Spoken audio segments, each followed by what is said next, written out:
Hey y'all, today I need to get some beds ready to move some plants that need to be thinned out really bad. I need to have somewhere to move them to, and I want to show you what I'm doing. So this was one of the first beds we put in when we moved in. I moved a year ago, and it's been less than a year since we put this in. But it's dropped down significantly, and I had some plants in here that we're not going to have time to, because we're going to have some really cold, it's supposed to get into the 30s next week, and so the eggplant is not going to happen. So I cut it up. I've harvested some more carrots and then just cut the tops of them up, and some pieces of pepper and other things, and I'm just going to leave them here.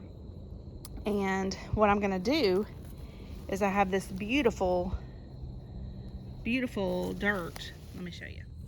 This is broken down tree mulch in the pathway from a year ago, or maybe not a year ago. Honestly, I think it probably is a year ago. I'd have to sit down and think about it, and maybe I'll do that before I post this video. But just to save money, I'm going to move this on top of all these greens that are a mixture of things that I threw out and they kind of gathered on this one side.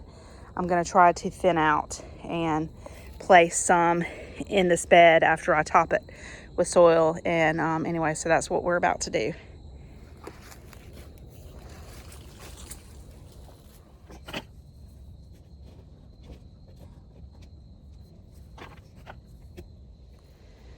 So I'm thinking I might actually change courses a little bit.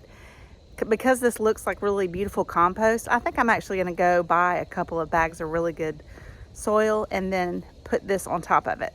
So I think I'm just going to scooch this over, bring in some dirt, not a ton, just, maybe maybe 4 cubic feet, and then put it down here, and then I'll rake this back over it and continue getting more. This is seriously good stuff. I've seen other people do this because, wood chips just makes beautiful gardens, and that's what I use for my plant perennials, on the edges of the garden.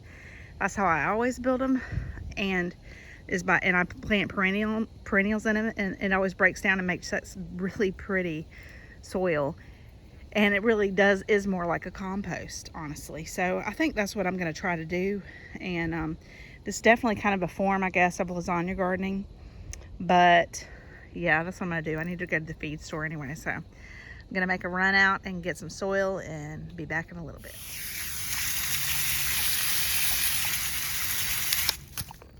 I ended up getting 3 bags. So I kind of raked the compost from the pathway that I put in here already, kind of raked it, spread it with the other clippings from the garden.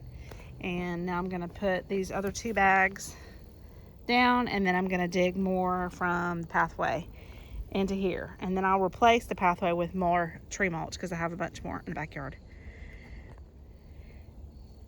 Is anybody else being invaded by ladybugs right now?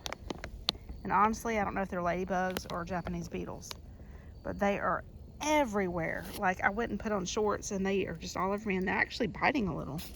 But it doesn't hurt, but it's like, anyway, I'm in Georgia, middle Georgia. I wonder if anybody else is having lots of ladybugs flying around everywhere. I also have pretty butterflies too. I got some transplanted, but I'm not sure because of the labels being messed up, what is a rutabaga, what is a cabbage, and what is a maybe some Florida mustard greens. So because of that, I feel like they need a little bit of space. Normally I like to cram them in, but I didn't cram them in too much just because I'm bad about that. Next year I'm going to get really better about planting things in sections so that I know what things are, and hopefully we can find some labels that don't fade away next year. Anyway, always learning and trying to do better. But I think that this is going to be a really good growing medium for sure. We still have some roly-polies. It's not really cold enough to kill all the critters, so hopefully the seedlings are going to make it. Oddly enough, they haven't been eating them over there in the bed that they were in.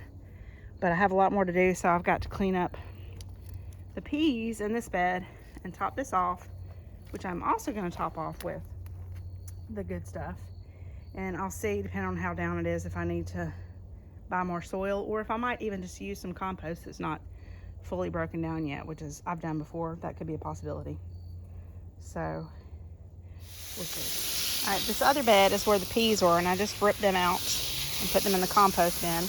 Left some of it, and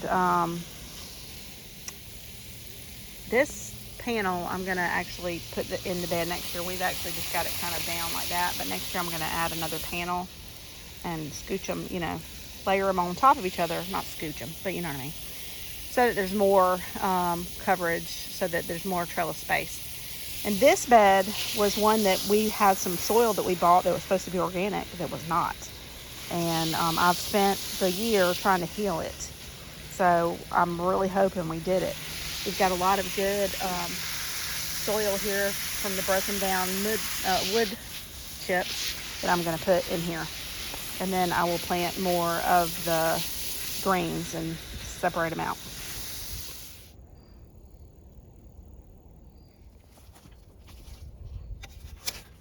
Just take a look how pretty this is, where the wood chips were. Beautiful. It's got little pieces of the, you know, bean scraps, which are not hurting anything, but I'm gonna put a whole bunch of this into here.